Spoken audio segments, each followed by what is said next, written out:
La Banque Populaire Grand Ouest donne le go pour TVR Business Club, hashtag la réussite est en vous.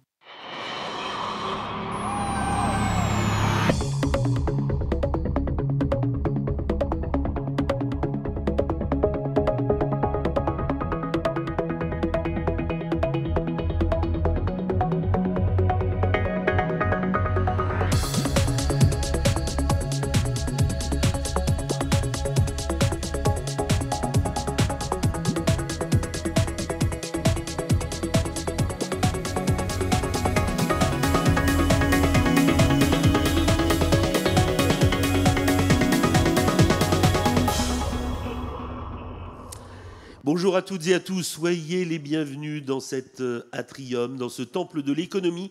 Merci à toutes et à tous de participer à votre TVR BPGO Business Club ou l'économie décryptée par ceux qui la font. Merci aux chroniqueurs du jour. Merci à vous, Benoît Cattel, vous êtes le directeur général de la Banque Populaire Grand Ouest. Merci, comme chaque semaine, de nous accueillir chez vous dans ce véritable magnifique atrium. Merci à vous, Marie-Laure Collet, présidente nationale de l'APEC, l'Agence pour l'emploi des cadres. Et merci à vous, Xavier Migeot, vous êtes le délégué général du MEDEF 35. Grand merci à tous les trois pour explorer aujourd'hui quelque chose qui nous parle forcément. Il s'agit de la Fédération nationale de l'hôtellerie de plein air. C'est une terminologie qui date de 1964 et on est particulièrement fiers puisque notre invité, après avoir eu des fonctions dans le département du Finistère, en Bretagne, se retrouve aujourd'hui à la tête de cette vénérable institution au niveau national. Je vous demande d'accueillir Nicolas Daillot.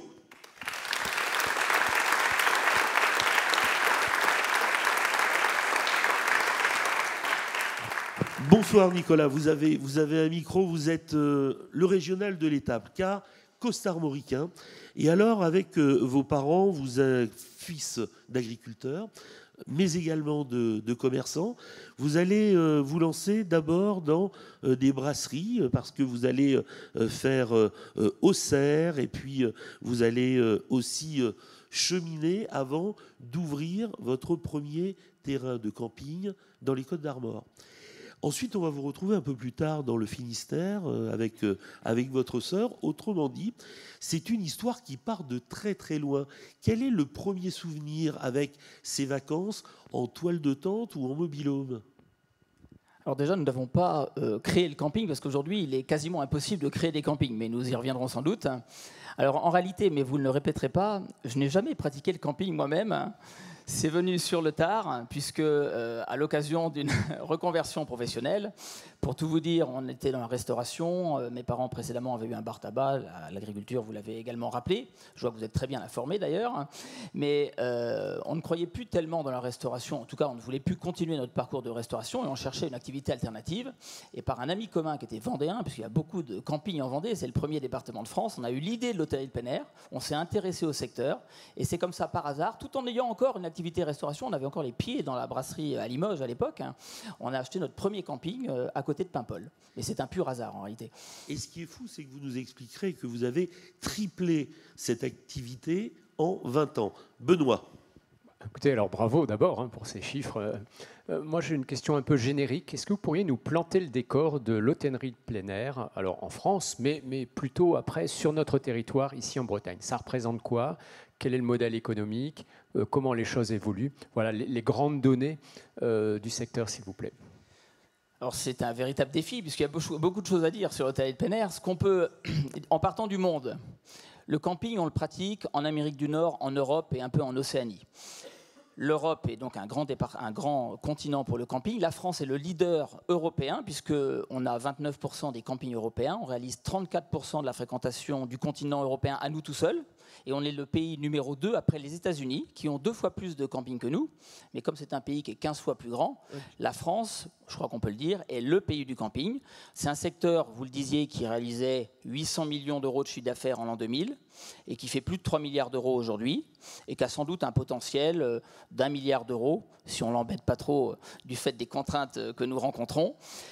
Aujourd'hui, nous avons 50 000 salariés au cœur de la saison estivale, puisque c'est une activité qui est principalement estivale. On réalise 75% de notre fréquentation du 1er juillet au 30 septembre, 40 000 saisonniers et 10 000 salariés en CDI. Et avec un nombre incroyable de nuitées pour la région Bretagne.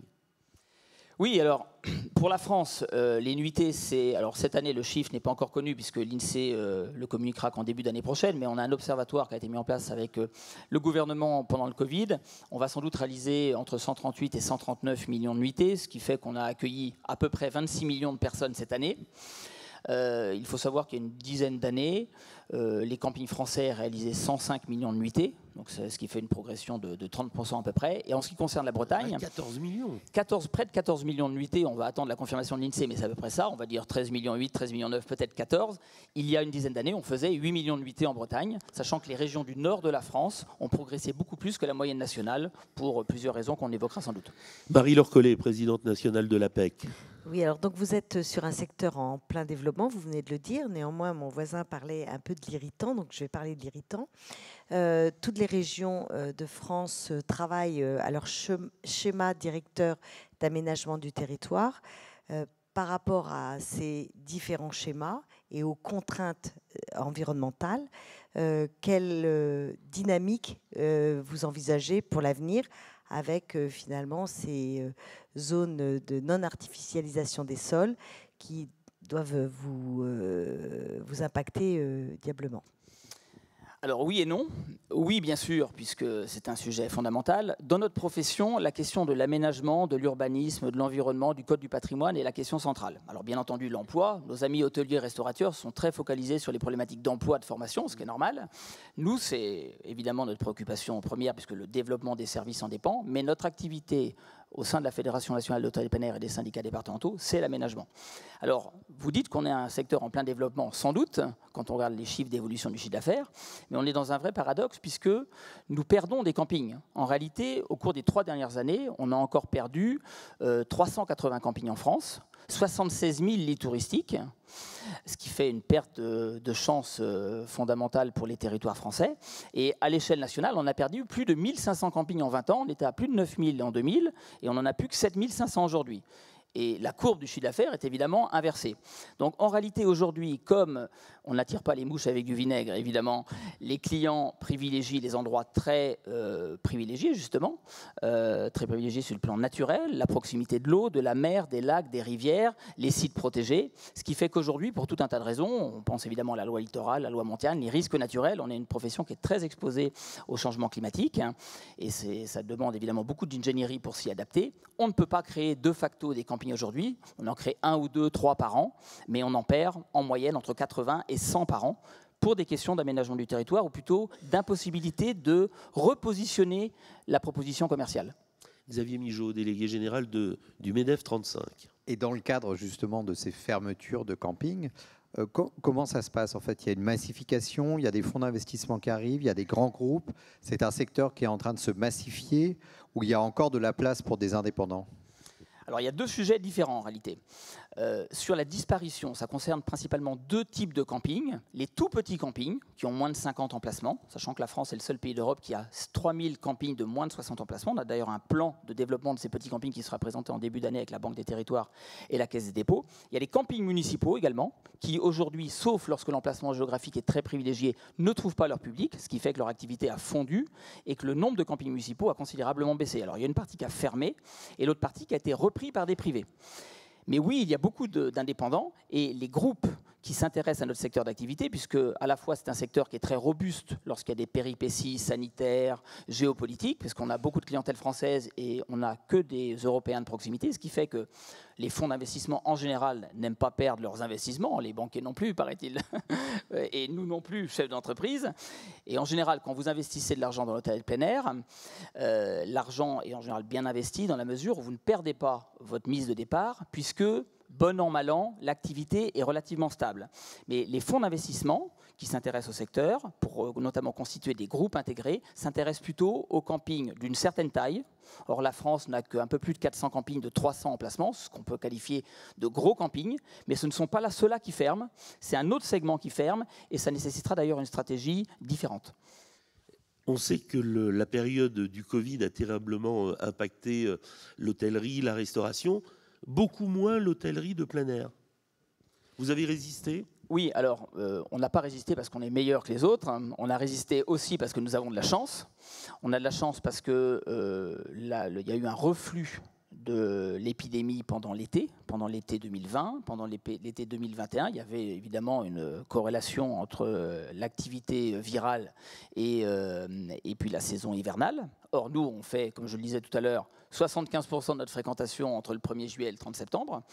Puis il y a eu 2 décisions politiques qui ont été absolument fondamentales et on peut remercier Jean-Baptiste Lemoyne, notre ministre de l'époque. La première, c'est la décision du président de la République d'autoriser l'ouverture des piscines lors des annonces du Premier ministre en fin mai 2020. Sans les piscines, il y avait un effondrement de la fréquentation, on loupait la saison.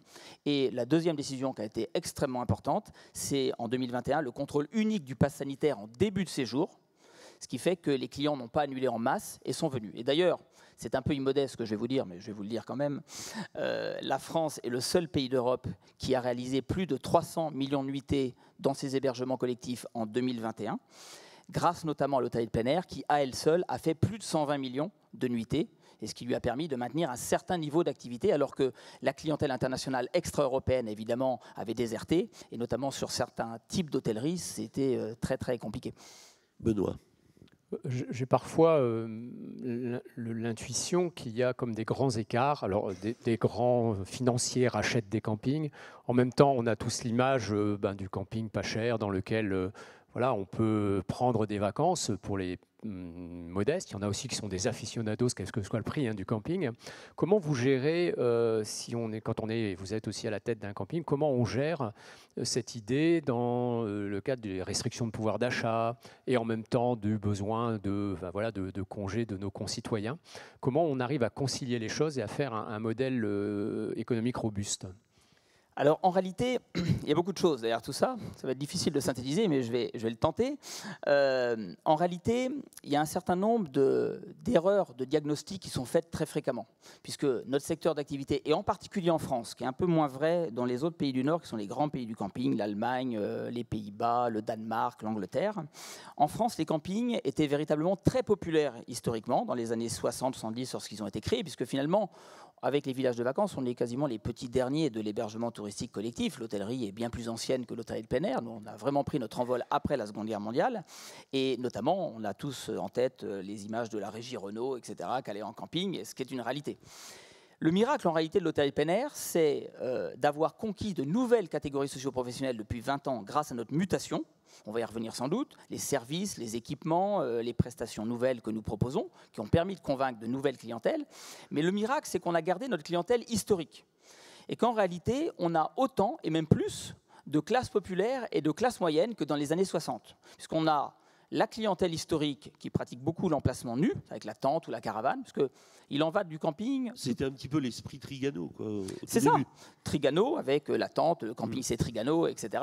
C'est le camping d'origine qui existe toujours, qui a de très bonnes performances aujourd'hui. Il y a eu un débat un peu baroque dans la presse au cours du printemps sur la disparition de l'emplacement nu. L'emplacement nu ne disparaît pas du tout, il a même été plus dynamique que l'hébergement alloué sur place cette année. Donc on a nos emplacements pour tentes, caravanes, camping-cars, et notamment des segments nouveaux comme le van, la tente de toit, etc., fait un carton en Europe et notamment en France. On a l'hébergement locatif, donc les mobil-homes, les chalets, qui ont porté le développement de la profession. Pour un banquier, l'hébergement locatif a été la révolution dans le financement, puisque ça a permis d'allonger la saison, ça a permis de rassurer le financeur sur le fait que même si la météo était un peu chaotique, les clients avaient réservé, venaient, et ça a permis aussi d'accompagner le développement du chiffre d'affaires. Ça a permis d'investir comme jamais, et ces investissements et le développement de ces services nous ont permis de capter une nouvelle clientèle. Donc en réalité, ça a été un cercle vertueux qui nous a permis d'être ce que nous sommes aujourd'hui. Puis il y a d'autres segments complémentaires très rapidement. La France est le leader mondial du naturisme. On a près de 200 campings naturistes. Et c'est notamment la stratégie pour les petits campings, le développement de l'hébergement insolite qui se développe partout dans le monde, notamment en Amérique du Nord. Et la France pourrait être le leader européen de l'insolite si justement on repositionne commercialement ce vivier de petits campings qui aujourd'hui meurent les uns après les autres. Marie-Laure. Vous avez une activité très saisonnière, donc vous avez parmi vos salariés beaucoup de contrats courts. Comment vous les accompagnez dans les transitions dont tout le monde parle? vous l'avez évoqué, notamment avec votre OPCO l'AFDAS. Comment vous les accompagnez sur la formation? Est-ce que vous avez le temps? Oui, alors on accompagne déjà les gestionnaires de camping dans leur stratégie de recrutement, puisque quand on recrute 4/5 de saisonniers, c'est un véritable défi. Finalement, la réforme qu'a mis en place les opérateurs de compétences a été pour nous une bonne solution, finalement est arrivée au bon moment. D'une part, parce que ça nous a permis de travailler en synergie avec d'autres secteurs très complémentaires, différents de nous, mais complémentaires, notamment le monde de la culture, le monde de l'animation, les parcs d'attractions. Ça permet à notre OPCO, à l'AFDAS, de construire des projets véritablement adaptés à la conquête de nouveaux salariés qui n'auraient pas pensé à notre secteur d'activité. Et notamment cette année, et l'année dernière on avait commencé, mais ça a vraiment pris corps cette année, nous avons mis en place toute une palette d'outils, puisque dans le monde du tourisme et dans le monde de l'hôtel de plein air en particulier, nous sommes surtout composés de tout petites entreprises qui sont évidemment débordées, débordements renforcés par la saisonnalité et qui ont besoin qu'on leur apporte des outils très concrets. Donc on a créé, vous parliez tout à l'heure de marque employeur, une marque employeur de branche, puisque les petites entreprises n'ont pas les moyens de développer une marque employeur propre à eux, propre à elles. Les groupes le font, évidemment, mais s'intéressent quand même à ce qui a été fait. On a également décrit les près de 40 métiers que nous proposons dans nos établissements. On pense toujours aux réceptionnistes, serveurs, cuisiniers, mais on oublie le community manager, le revenu manager, le technicien, l'ouvrier qualifié de maintenance, etc. Il y a plein d'emplois qui peuvent être pratiqués dans l'hôtel de plein air. On a également mis en lien, justement avec Pôle emploi, Mon emploi tourisme, pour que l'offre et la demande se rencontrent plus facilement. Et on a créé un outil qui s'appelle Ma carrière camping, grâce justement au financement de l'AFDAS, grâce à son ingénierie, pour faire beaucoup mieux connaître les différents emplois qu'on propose. Dans un contexte inflationniste, aujourd'hui, on peut trouver encore des nuitées à 20 € la nuit dans l'hôtellerie de plein air. Alors justement, ça fait partie de la robustesse du secteur, robuste pour toutes les raisons que j'évoquais tout à l'heure, mais robuste aussi puisqu'on ne met pas les œufs dans le même panier. Quand vous avez un hôtel 3 étoiles, c'est un hôtel 3 étoiles. Ce sont des chambres avec un certain niveau de prix, etc. Dans un camping, en fonction de la conjoncture économique, en fonction de votre stratégie, en fonction de l'évolution des comportements de la population générale, française ou étrangère, vous pouvez faire évoluer votre offre. Vous pouvez faire évoluer les prix, vous pouvez augmenter votre proportion d'emplacements nus, vous pouvez vendre d'occasion les mobil-homes en surnuméraire que vous avez installés en étant un peu trop ambitieux. Vous les revendez à un autre camping qui est très content de les retrouver, d'où l'intérêt de la légèreté de l'offre et surtout des outils que nous utilisons. Et oui, aujourd'hui, un emplacement de camping, alors ça dépend de la période de l'année, mais vous pouvez partir pour 20 €, notamment en avant-saison, avec 2 personnes et l'électricité. En cœur de saison, alors ça dépend des campings, ça dépend de la période, mais une famille avec 2 enfants et 2 parents avec ou sans électricité, vous êtes à 30 € environ en emplacement tente, ce qui est quand même le prix le plus bas, d'autant plus que la tente, vous regarderez sur certains sites de vente d'équipements sportifs, une tente 2 personnes, c'est un peu plus de 20 €. C'est quand même un hébergement dont le prix défie toute concurrence, et 30 € pour une 3 places. Et 2 périodes très prisées, première semaine de juillet et dernière semaine du mois d'août. Il nous reste 8 minutes. Questions rapides, réponses rapides. Benoît. Dans votre parcours, vous avez à un moment acheté un camping. Comment se passe, quand ce n'est pas racheté par des fonds d'investissement, les successions quand on est à la tête d'un camping? Les successions se passent, alors je ne suis pas à l'âge de transmettre encore, mais je me pose quand même la question, effectivement. Les successions se passent évidemment comme dans toute entreprise, à ceci près que le foncier chez nous est complètement exorbitant du fait de la rareté du terrain, puisqu'on ne peut pas créer de camping. Ce qui fait que les grands campings sont généralement achetés par les fonds parce que le coût, le ticket d'entrée est trop élevé pour le commun des mortels, encore que ça peut arriver, quelqu'un qui avait un supermarché ou qui avait un capital suffisant. Mais après, le pacte du Treil, par exemple, est un outil, quand il est pris à temps, qui est totalement adapté à la transmission. Après, il y a des subtilités et des complexités, notamment lorsque, dans la fratrie, lorsque les fratries sont un peu importantes et qu'une partie des enfants veulent reprendre le camping ou un enfant veut reprendre le camping et que les autres ont une autre activité. Parfois, malheureusement, les établissements se retrouvent sur le marché de la cession, puisque celui qui veut reprendre l'activité n'est pas en mesure d'effrayer ses frères et sœurs. Donc il y a quand même quelques complexités liées à la rareté de l'objet. Marie-Laure. J'ai envie de vous parler de la consommation d'eau. Mais c'est un très bon sujet. Alors, comment vous faites par rapport aux équipements exorbitants qu'ont connu les campings ces dernières années sur tous les aménagements de loisirs pour attirer les clients? par rapport à cette consommation d'eau? Alors, ça touche la question de la transition écologique dans sa globalité. L'eau est évidemment centrale, surtout ces temps-ci, mais on pense évidemment aux déchets, on pense à la biodiversité, on pense à l'adaptation aux risques naturels, etc. Sur l'eau, et je n'essaye pas de me défausser, quand on regarde les grands départements touristiques, la consommation d'eau du secteur du tourisme n'est pas la première de loin. D'ailleurs, nous en parlions tout à l'heure, et notamment le département des Pyrénées-Orientales, qui a évidemment été sous les feux de la rampe cette année, dont la première activité économique est le tourisme, dont le camping représente la moitié de la fréquentation de l'activité touristique, donc c'est absolument considérable. Le tourisme ne consomme que 2% de la ressource en eau. Alors certes concentré sur l'été, mais 2% seulement. Il faut évidemment rentrer dans une dynamique de sobriété, en travaillant premièrement sur les équipements, en travaillant deuxièmement sur la sensibilisation des clients, avec les agences de l'eau. D'ailleurs, on a un travail en cours avec les différentes agences de l'eau et on espère, d'ailleurs, nous avons écrit à Christophe Béchu pour lui demander à ce qu'un plan d'action national puisse être déployé, puisque le secret en matière de transition écologique, c'est la simplicité administrative de mise en œuvre, surtout auprès de chefs d'entreprise de petite taille. Car débordés par le quotidien, si on leur demande de remplir des dossiers indigestes, ils ne rentrent pas dans la dynamique. Or, il faut que les 7500 campings français réduisent leur empreinte écologique. Xavier Migeot, vous qui organisez les voyages du MEDEF 35 tous les ans, ça va vous donner des idées pour l'année prochaine, l'hôtellerie plein air? Une tente, ça va étonner ceux qui viennent avec nous. Oui. Question courte. Et j'ai une petite idée en vous écoutant et en écoutant votre dynamisme. Quel est le déclic qui fait qu'on devient président de fédération professionnelle? C'est qu'on ne baisse pas les yeux au moment du vote, hein, et que dans ce cas-là, on est désigné d'office et qu'on a, l'immodestie de dire oui lorsqu'on voit qu'on est poussé sur le devant de la scène. Alors ça commence par le Finistère, ça continue par la Bretagne, et puis un jour, on se retrouve à Paris, à Matignon, on se demande ce qu'on fait là. C'est quoi votre état d'esprit? Vous avez des campings dans le Morbihan, à Séné. C'est quoi l'ADN de votre gouvernance, à vous? Alors, je vais venir à la mienne, mais dans le monde du camping, ce qui est formidable, c'est qu'on a une variété de profils extraordinaire. Et ce qui est formidable aussi, c'est qu'il n'y a qu'une fédération pour une telle variété. Alors sans parler des positionnements commerciaux, naturistes, petits, grands, insolites, etc., populaires et autres, les grands groupes.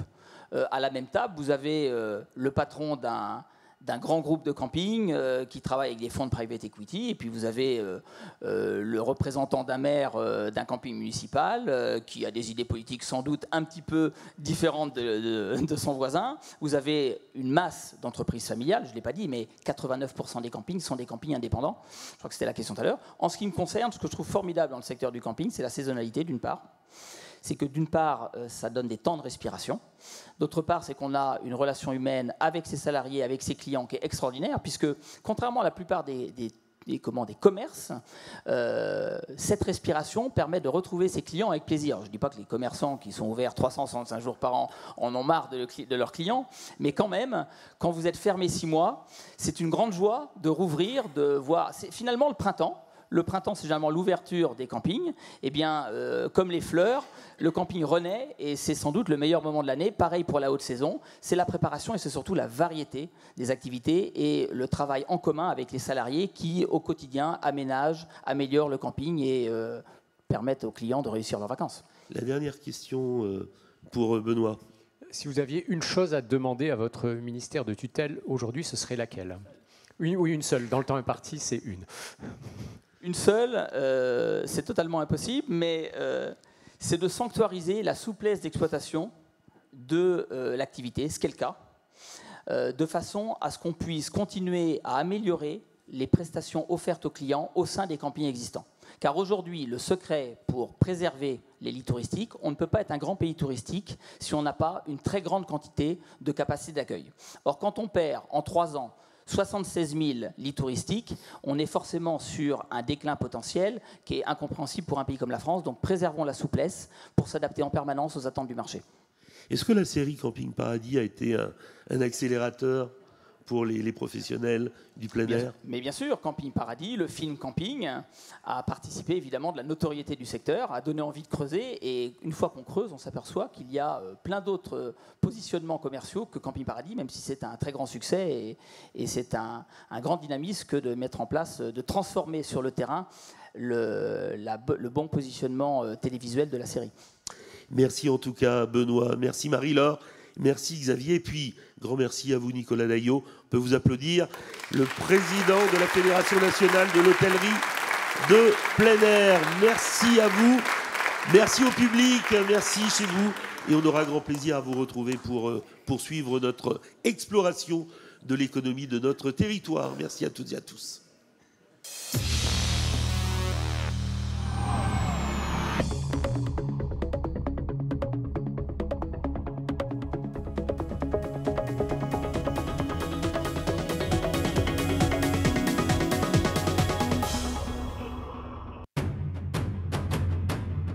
La Banque Populaire Grand Ouest donne le go pour TVR Business Club, #la réussite est en vous.